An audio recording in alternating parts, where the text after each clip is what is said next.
Hello दोस्तों, नमस्कार, good morning, सुप्रभात। मैं Netram NR current GK classes में आपका स्वागत करता हूं।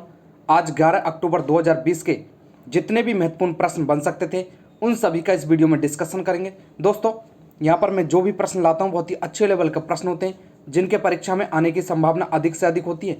दोस्तों, इस वीडियो की PDF आपको टेलीग्राम चैनल के लिंक पर मिल जाएगी। लिंक मैं नीचे डिस्क्रिप्शन बॉक्स में देता हूँ, जहाँ से वीडियो की PDF आप डाउनलोड कर सकते हैं।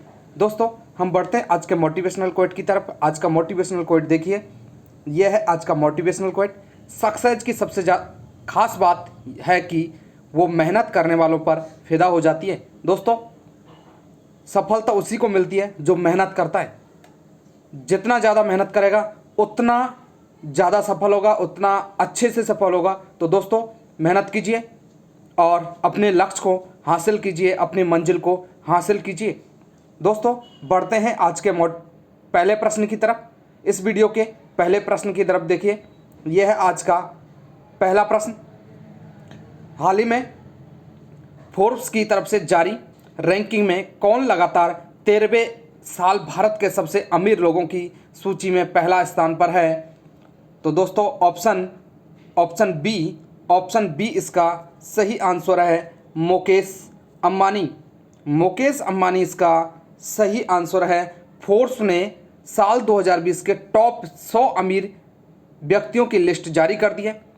पहले नंबर पर रिलायंस इंडस्ट्रीज के चेयरमैन मुकेश अंबानी शामिल हैं, जिनकी संपत्ति 88.7 अरब डॉलर है। 88.7 अरब डॉलर है। दूसरे नंबर पर आते हैं गौतम अडानी, जिनकी संपत्ति 25.2 अरब डॉलर। तीसरे नंबर पर शिव नडार आते हैं और जिनकी कुल संपत्ति है 20.4 अरब डॉलर, 20.4 अरब डॉलर के साथ वो तीसरे नंबर पर आते हैं शिव नडार। ये देखिए, मैं फोटो लगाया हूँ मुकेश अंबानी। आगे बढ़ें, प्रश्न नंबर दो देखिए, हाल ही में किस केंद्रीय मंत्री एवं LJP नेता का 74 वर्ष की उम्र में बीमारी के कारण निधन हो गया है? तो दोस्तों, ऑप्शन ए रामविलास पासवान का हाल ही में निधन हो गया है।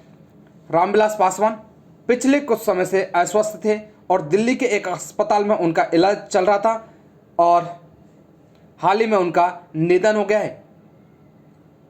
5 जुलाई 1946 को उनका जन्म हुआ और लगातार वो 9 बार लोकसभा के सांसद बने हैं।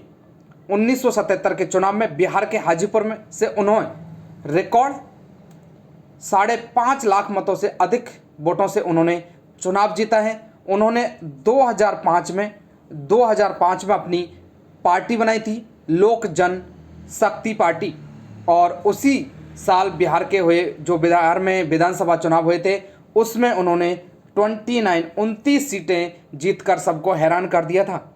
ये नीचे देखिए, रामविलास पासवान है। आगे बढ़ें, प्रश्न नंबर 3 देखिए, विश्व बैंक ने चालू वित्त वर्ष में सकल घरेलू उत्पाद जो GDP में निम्न में से कितने प्रतिशत गिरावट का पूर्व अनुमान लगाया है?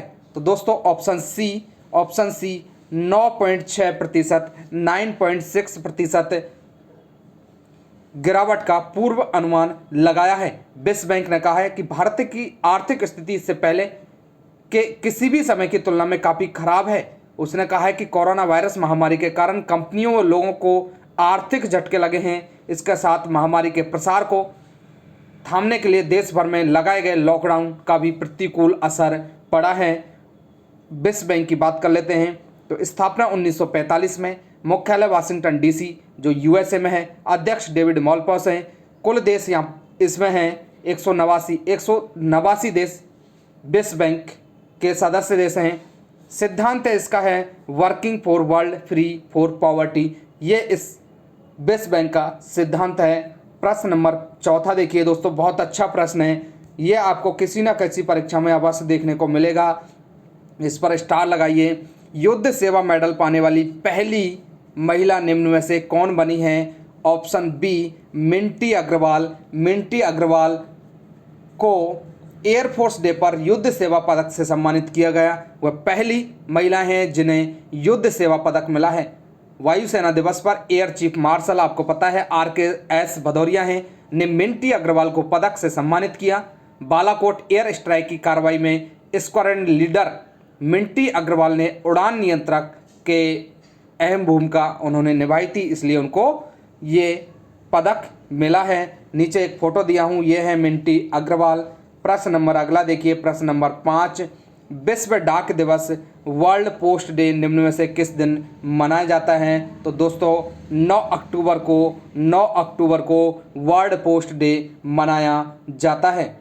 डाक सेवाओं और की उपयोगिता और इसकी संभावनाओं को देखते हुए हर साल 9 अक्टूबर को विश्व डाक दिवस यूनिवर्सल पोस्टल यूनियन की ओर से मनाया जाता है। विश्व डाक दिवस का इतिहास 1840 से शुरू होता है, 1840 से शुरू होता है।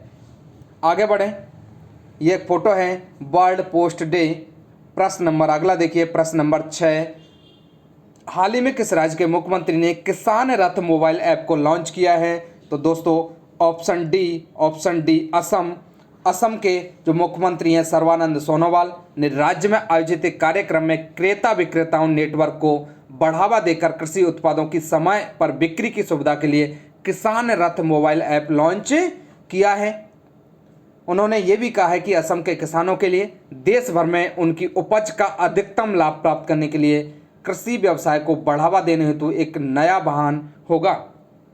असम की बात करें तो असम के बारे में देखिए, राजधानी दिसपुर है, सबसे बड़ा शहर गुवाहाटी है, कुल जिले 33 है, राजभाषा असमिया है, गठन 26 जनवरी 1960 को हुआ है, मुख्यमंत्री सर्बानंद सोनोवाल हैं जो बीजेपी के हैं, राज्यपाल जगदीश मुखी हैं, विधानसभा के 126, राज्यसभा की 7 और लोकसभा की 14 सीटें।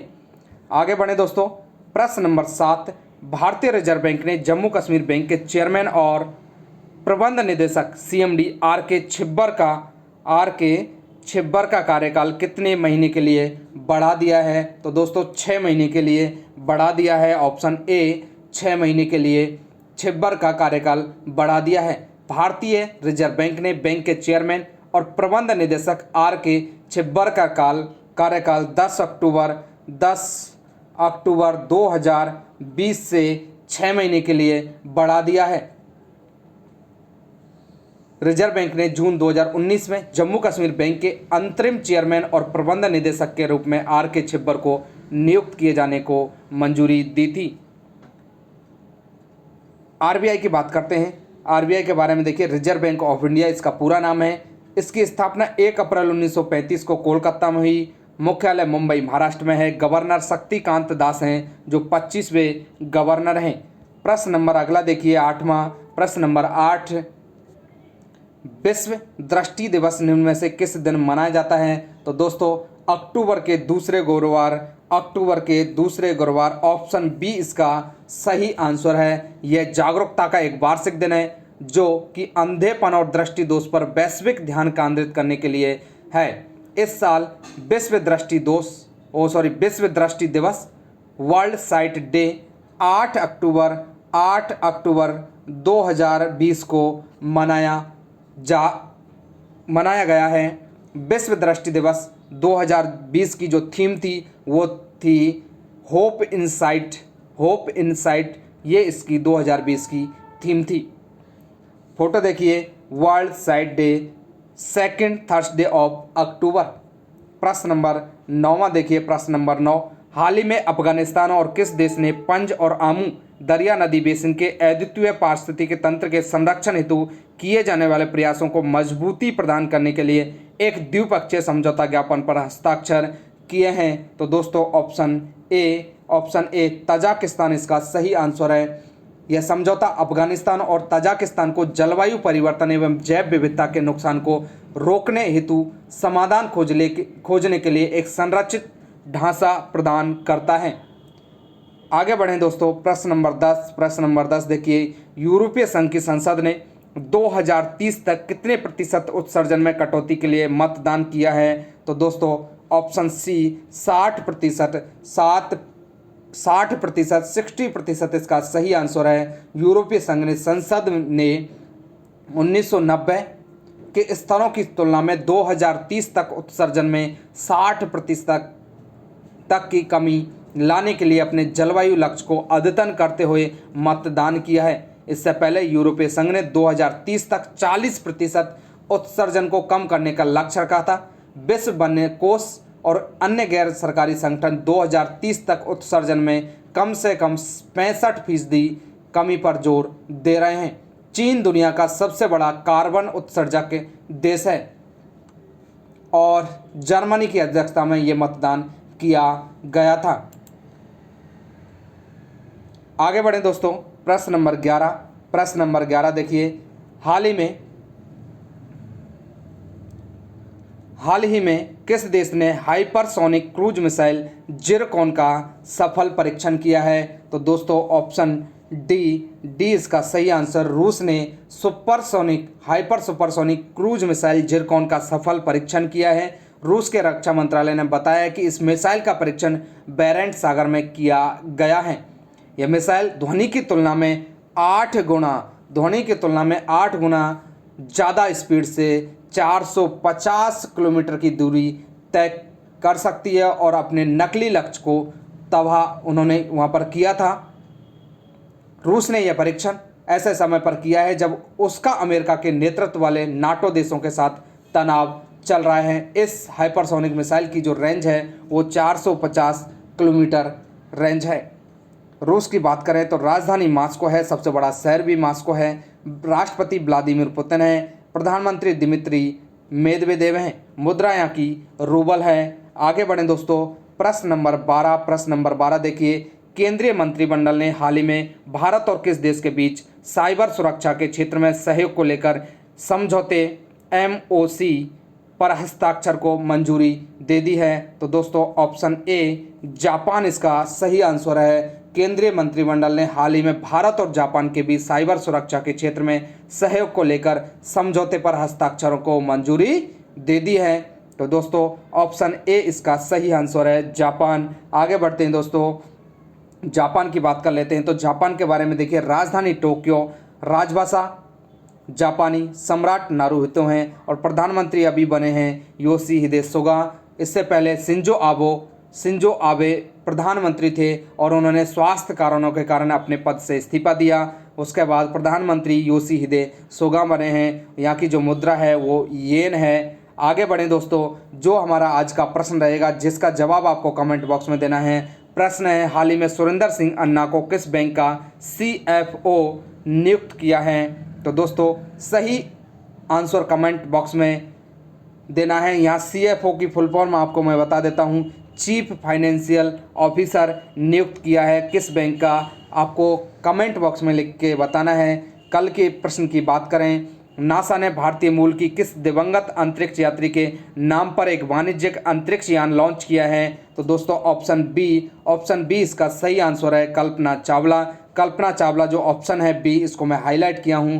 तो दोस्तों सही आंसर ऑप्शन बी है। मैं आशा करता हूं दोस्तों वीडियो आपको अवश्य अच्छी लगी होगी। वीडियो को लाइक कर दें, शेयर कर दें और हमारे चैनल को सब्सक्राइब करें। दोस्तों जिन साथियों ने वीडियो को पहली बार देखा है वो हमारे चैनल को सब्सक्राइब कर दें और साथ ही बेल आइकन को दबा दें, जिससे मैं जो भी वीडियो अपलोड करूंगा उसका नोटिफिकेशन आपको मिल जाएगा। सभी के लिए धन्यवाद।